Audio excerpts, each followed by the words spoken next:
The city of Phoenix, Arizona has backed out of settling a lawsuit filed against it by a woman wrongfully charged with negligent homicide. Now, we see settlements for shoddy police work lawsuits all the time, but what we don't often see is this kind of back and forth, yes, then no kind of scenario where the case maybe settles, but then it doesn't. Hey, I'm America's attorney. I've been a lawyer for over 24 years, and I've helped over 1.2 million people. Let's take a look at the charges that led to this malicious prosecution lawsuit, and then let's break down what might have made this settlement fall apart. On March 21st, 2019, Phoenix police officer Paul Rutherford was investigating a car crash near 75th Drive and Indian School Road. While carrying out his duties, he received a radio call about a disturbance at a nearby restaurant located just across the street. And surveillance footage shows him walking from the south side of Indian School Road toward the north side, attempting to cross multiple lanes of traffic. Now, instead of using a crosswalk, Rutherford stepped out into the roadway mid-block, signaling for a Toyota Tundra to stop for him. And after crossing in front of that vehicle, he suddenly darted out into the center lane without stopping or checking for oncoming traffic. At the same time,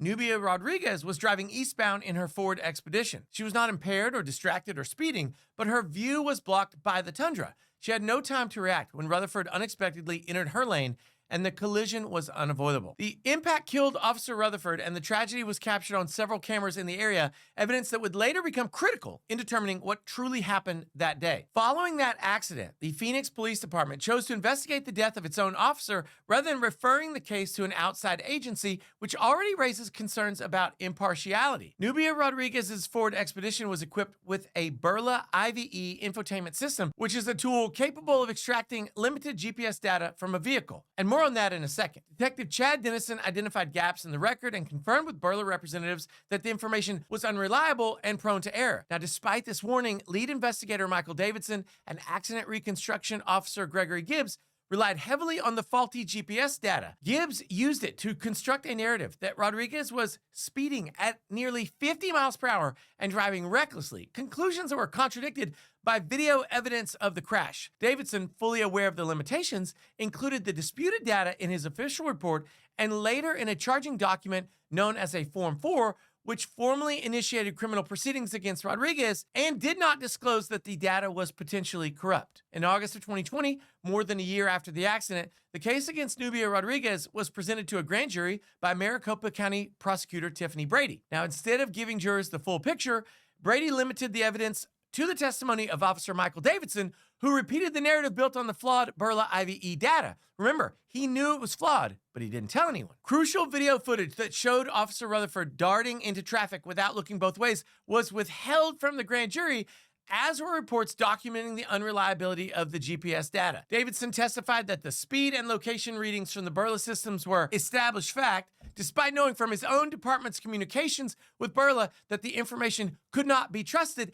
and despite the fact that you could actually watch a video and see that it wasn't true. His testimony reinforced the claim that Rodriguez had been driving recklessly with no counter evidence presented. The grand jury returned an indictment for negligent homicide. And on September 19, 2020, about a year and a half after the accident, Rodriguez was formally arraigned, marking the beginning of a criminal prosecution that would dominate her life for the next 2 years. Now, as the case moved forward, Rodriguez's defense team began dismantling the foundation of the prosecution's claims. They hired Robert Anderson, a respected bioengineering expert who had co-authored research that Officer Gibbs misused in his crash analysis. Anderson's report confirmed that the Burla infotainment data was unreliable and prone to error and insufficient to calculate Rodriguez's speed at the time of the accident. In March of 2022, the defense provided Anderson's findings to prosecutor Tiffany Brady. Just days later, Officer Davidson privately acknowledged in an email to Brady that the Phoenix Police Department could not dispute Anderson's conclusions. Well, that would have been a great time to drop the case. That email, however, was never disclosed to the defense for a long time, which is a violation of the Brady disclosure obligations. No relation to this corrupt prosecutor. When Rodriguez's counsel eventually discovered the document, they moved to remand the case for lack of probable cause and suppression of exculpatory evidence. In August 2022, Judge Ryan Toohill agreed, criticizing the grand jury presentation as unfair and troubling. Okay, Judge, understatement? The case was then sent to a preliminary hearing where Davidson and Gibbs again testified. Their credibility was further undermined under cross-examination, with Gibbs admitting that he knew the GPS data was error-prone and that he was not qualified to opine on its acceptance in the scientific community. Finally, in September of 2022, Judge Joseph Kramer dismissed the case entirely, ruling that there was no probable cause to prosecute Rodriguez and effectively just collapsing the criminal charges that had hung over her for nearly 2 years. Now, it's easy to hear this summary and focus on how terribly the police behaved, because they did. But then you'd be forgetting about the very real person experiencing these events. At the time of Nubia's arraignment, she was employed by the state of Arizona as an outreach coordinator. But after detectives informed her employer of the indictment, she was placed on administrative leave and she soon lost her job. She was also a foster parent planning to adopt a child, but on the child's birthday, the state removed the child from her home because of the pending charges, and Nubia never saw that child again. Her vehicle was impounded,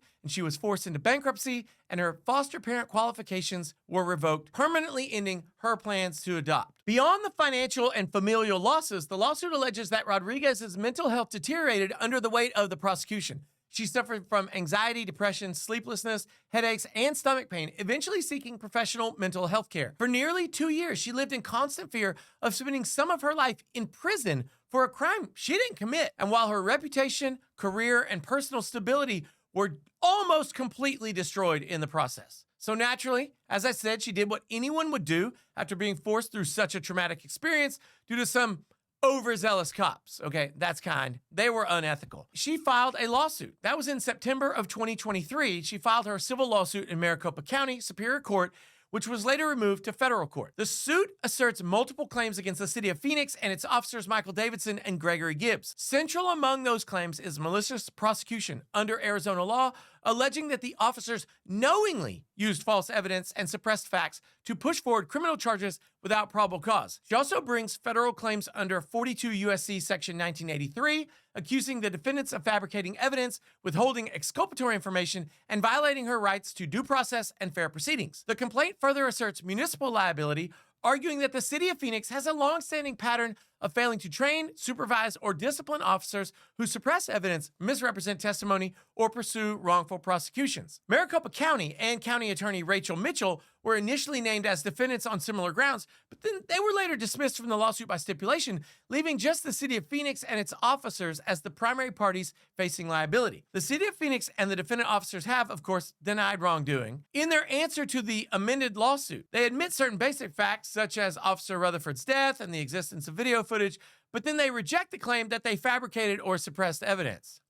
They argued that the infotainment system data was part of a larger body of evidence and that their actions were based on good faith investigative work rather than malice. Yeah, right. Multiple news articles state that the parties briefly explored a potential settlement to resolve the case around April, but now it looks like the city of Phoenix has pulled out of the agreement, if there was one, and hired new outside counsel. The discovery process has restarted and depositions are currently being conducted. Now, a settlement can fall through for several reasons, often tied to disagreements over money or the admission of liability, or some terms about the accountability. One side may feel that the proposed financial compensation is too low, while the other believes it's excessive. Defendants sometimes resist admitting wrongdoing or implementing policy changes, while plaintiffs may reject offers that do not include adequate recognition of the harm they suffered. Settlements can also fail if new evidence shifts, the leverage in negotiations, or if public pressure makes a quiet resolution less attractive to either party. Ultimately, when the gap between what each side is willing to accept is too wide, the case moves forward in court instead of ending in compromise. Now, as I mentioned, both sides are now preparing for discovery,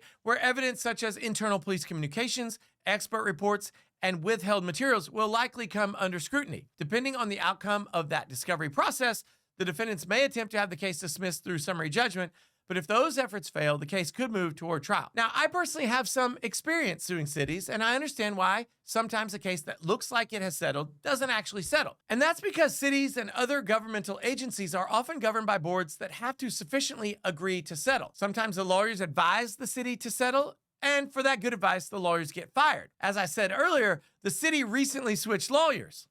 You figure it out.